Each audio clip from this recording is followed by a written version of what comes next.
इसे कहते हैं त्रिया चरित्र। जो स्त्री अपने पति के अपमान पर प्रसन्न हो, उसे लज्जा से डूब मरना चाहिए। और ये ऋषिवर स्वयं को ऋषि कहलाते हैं, किंतु अपनी पत्नी पर अत्याचार करते इन्हें लाज नहीं आती और फिर निर्लजता से बातें भी बनाते हैं। प्रजापति दक्ष, मेरे धैर्य की और परीक्षा ना लो। अपनी प्रिय पुत्री के साथ इसी समय सम्मान पूर्वक मेरा आश्रम छोड़कर चले जाएं।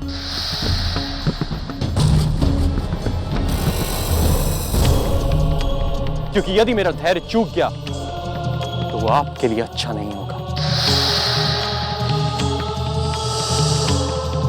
ऋषिवर क्रोध त्याग दीजिए। दीदी, आप ऋषिवर से क्षमा मांग लीजिए, ये अवश्य आपको क्षमा कर देंगे। आप यदि इनसे क्षमा मांगेंगी तो आप छोटी नहीं हो जाएंगी। ये कोई पराये नहीं, आपके अपने पति हैं। विवाह के बाद कन्या का पिता के घर पे रहने से कोई सम्मान नहीं होता। आप इनसे क्षमा मांग लीजिए दीदी। पुत्री दीदी, इन परिस्थितियों में मेरे विचार से यही श्रेष्ठ होगा कि तुम ऋषि कश्यप से क्षमा मांग लो। इसी में हम सबकी भलाई है पुत्री। इस समय हठी होना उचित नहीं है। दीदी, अब और मत सोचिए। उचित कार्य करने में कोई लाज नहीं होती। ऋषिवर से क्षमा मांगना हर प्रकार से उचित है। आप ऋषिवर से क्षमा मांग लीजिए।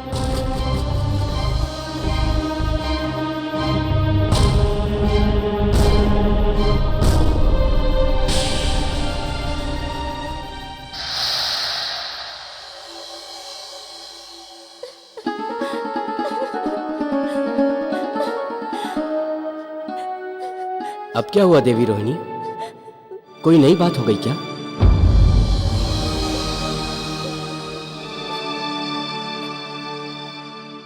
इसी रोहिणी ने हमारा जीवन आंसुओं से भर दिया है। आज इसकी आंखों में आंसू देखकर मुझे परम संतुष्टि का अनुभव हो रहा है। संतुष्टि का अनुभव तो हम सबको हो रहा है, परंतु तुम एक बात नहीं सोच रही हो क्या? अब वो अंदर जाकर स्वामी से हमारी शिकायत करेगी। वो कुछ भी कर सकती है।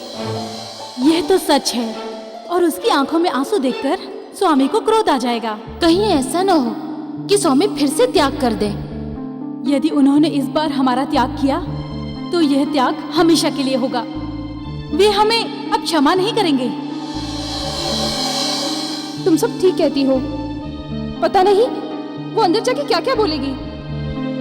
वो अंदर जाके अपनी आंखों में आंसू भरकर स्वामी के सामने ढोंग करेगी, और स्वामी उसकी आंखों में आंसू देखकर पता नहीं क्या करेंगे। प्रिय, इस प्रकार बिना बताए रोती रहोगी तो हमें पता कैसे चलेगा कि आपकी समस्या क्या है? यदि आप नहीं बताएंगी तो मैं आपको अपनी सौगंध दे दूंगा। नहीं नहीं स्वामी, ऐसा मत कीजिएगा।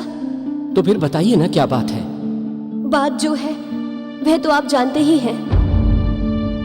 यदि किसी के साथ अन्याय होगा तो उसे दुख तो होगा ही, और दुखी व्यक्ति कुछ भी कह सकता है। अच्छा, तो ये बात है। आपकी बहनों ने आपका अपमान किया है। मैं अभी जाकर उनसे बात करता हूँ।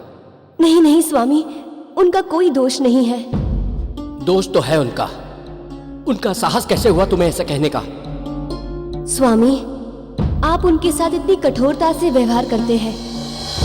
एक बार उनकी दृष्टिकोण से भी तो सोचकर देखिए।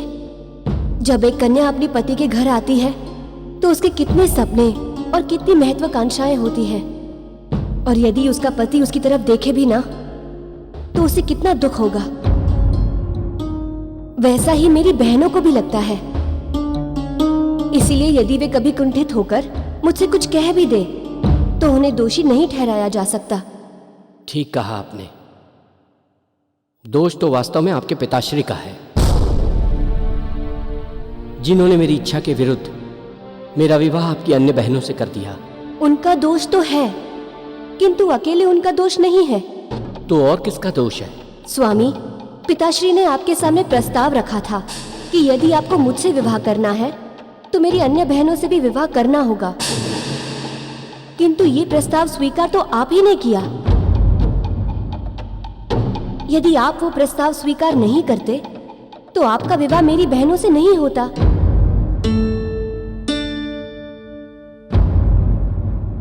तो आपके कहने का अर्थ है कि दोष मेरा है। मेरा दोष इतना ही है कि मैंने आपसे प्रेम किया। स्वामी, जिस प्रकार आपके पास अपने तर्क हैं, वैसे ही पिताश्री के पास भी उनके तर्क होंगे, किंतु इस पूरे प्रकरण में दंड पा रही है मेरी बहनें। ठीक कहा आपने, उनका कोई दोष नहीं है। वे सब अकारण ही दुख पा रही हैं। मैं अभी उनके पास जाकर अपनी भूल का सुधार करता हूं।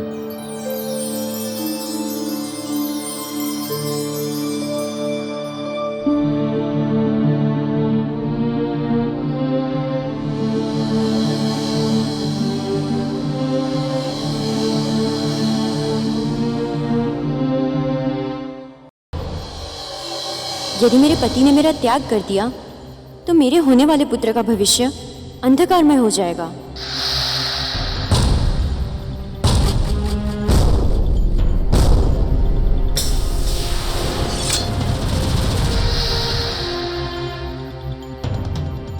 ऋषिवर, मैं आपसे क्षमा। रुक जाओ।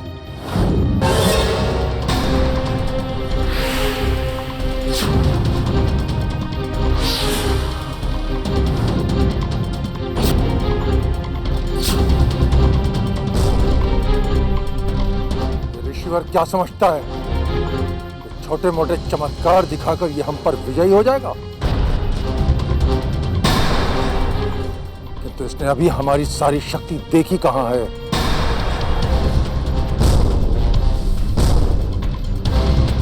अपने पुत्र इंद्र को स्वर्ग का राज मिलने से आपको अहंकार हो गया ऋषि कश्यप। तो आप शायद भूल गए अभिमानियों का सर कुचलना हमें कितना प्रिय है। ऋषि कश्यप, अपने अपराधों का दंड पाने के लिए तैयार हो जाओ।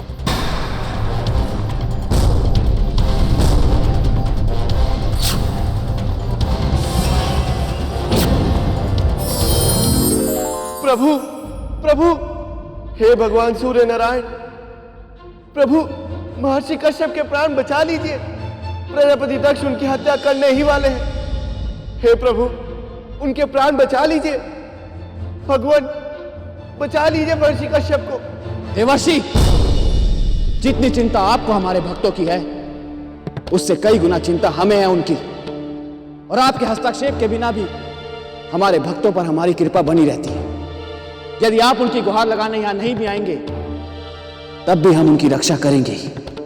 किंतु भगवान, प्रजापति दक्ष ने महर्षि कश्यप पर तलवार उठा रखी है। प्रजापति दक्ष या किसी भी अन्य मनुष्य के पास केवल शक्ति और साधन होना ही पर्याप्त नहीं है। इस संसार में हर प्राणी नियति का दास है, और नियति की इच्छा के बिना कोई भी मनुष्य ना तो अपनी साधन का प्रयोग कर सकता है और ना ही अपनी शक्ति का। आप चाहे यहां आकर गुहार लगाएं या वहां खड़े होकर यह खेल देखें, लेकिन होगा वही जो नियति चाहती है।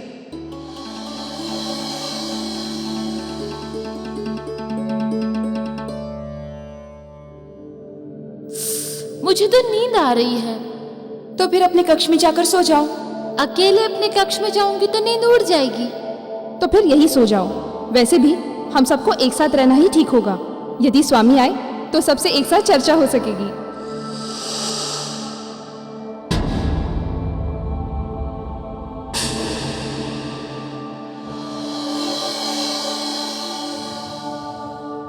देवियों, मुझे खेद है कि मेरे कारण आप सबको बहुत कष्ट पहुंचा। मैंने आप सबके दुखों को कभी नहीं समझा, किंतु देवी रोहिणी के कहने पे मुझे भान हुआ कि मैं आप सबके साथ अन्याय कर रहा हूं।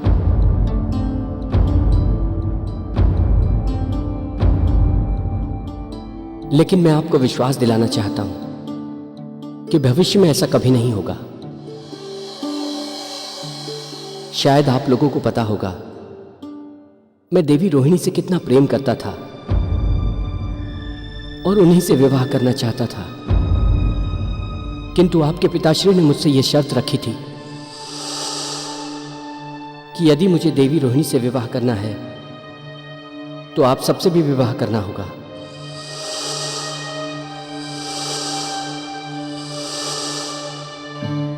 अब इसे आप उनकी अनुमति कहिए या किस्मत का लेखा कि मैं उन्हें ना नहीं कर पाया, किंतु उसके बाद मुझे लगता था कि आपको अपने महल में रहने की अनुमति देकर मेरा दायित्व पूरा हो जाता है। किंतु आज देवी रोहिणी के कहने पर मुझे भान हुआ कि आपको तो बिना किसी भूल का दंड मिल रहा है।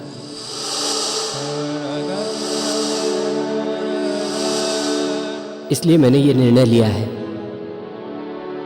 कि आज से मैं कुछ समय आप सबके साथ भी व्यतीत करूंगा।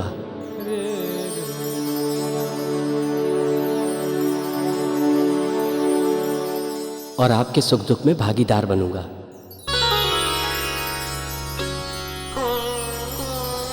आपका लाख लाख धन्यवाद भगवान सूर्यदेव कि आपने मेरे स्वामी को सद्बुद्धि दी और मेरी बहनों का जीवन नष्ट होने से बचा लिया।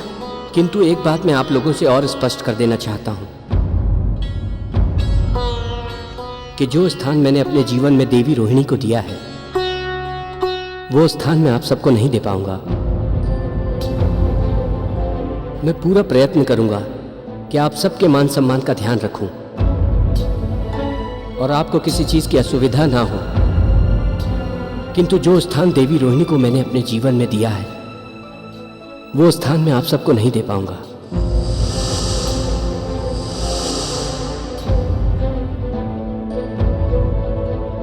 ये बात स्पष्ट करना इसलिए आवश्यक था कि बाद में आप सबको निराशा ना हो।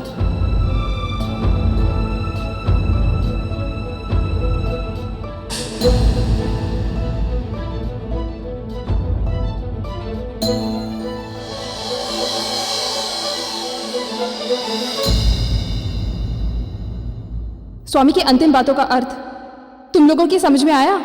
मेरी समझ में तो आया, यही कि रोहिणी स्वामी की पटरानी बनकर रहेगी और हम सब उसकी दासियां। मुझे तो रोहिणी की दासी बनकर रहना बिल्कुल स्वीकार नहीं। मुझे भी नहीं। और मुझे भी नहीं।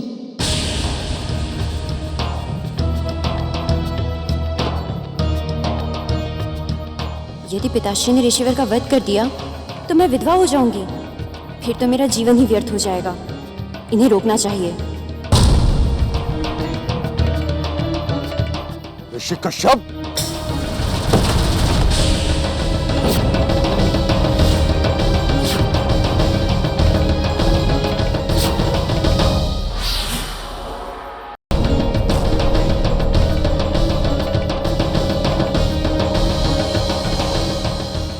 रुक जाइए प्रजापति दक्ष। इस समय देवी दीति को आपकी नहीं अपितु अपनी माता और अन्य बहनों की आवश्यकता है। मित्र दक्ष, अब वो समय आ गया है जिसकी हमें बड़े लंबे समय से प्रतीक्षा थी। पुत्री दिति आपको नाना बनाने वाली है। ओ, तो ये बात है। महारानी वीरनी, हमारी पुत्री का ध्यान रखें, उससे कोई असुविधा ना हो। आइए मित्र, यहां से चलते हैं। ये स्त्रियों का काम है।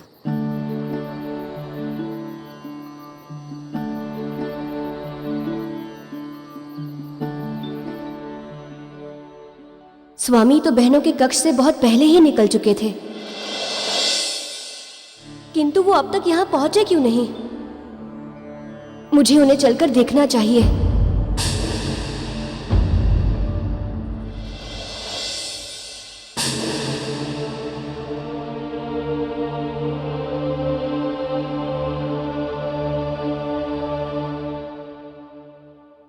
स्वामी, कहाँ गए थे आप? मैं तो आपकी प्रतीक्षा करते करते थक गई। प्रियतमा, आप भूल गई, आप ही ने तो हमें भेजा था। तो इतना समय आप मेरी बहनों के कक्ष में थे? आपकी बातें सुनकर मुझे भान हो गया था कि मैं उन सभी के साथ अन्याय कर रहा हूं। इसलिए मैं उनको मनाने और अपने आचरण पर खेद प्रकट करने गया था। सत्य? इसीलिए तो मैं आपसे इतना प्रेम करती हूँ। हमसे प्रेम करती है? लेकिन कभी आपने हमें बताया तो नहीं। चलिए, अब हमें सताइए मत।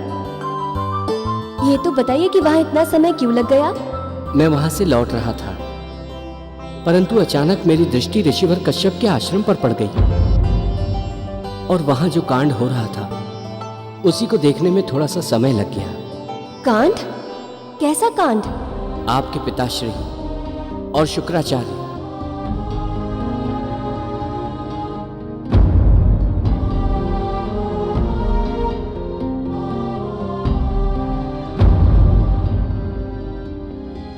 अब तक देवी दीति की संतान ने जन्म ले लिया होगा या लेने वाली होगी।